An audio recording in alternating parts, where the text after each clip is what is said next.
সকালে ঘুম থেকে উঠেই সারা দিন কি কাজ করব, কিভাবে করব, সেটার একটা পরিকল্পনা চলে।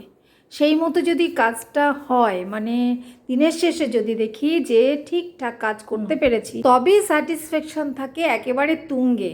মানে পুরো আমি স্যাটিসফাইড হয়ে যাই, আনন্দে ভরপুর হয়ে ওঠে।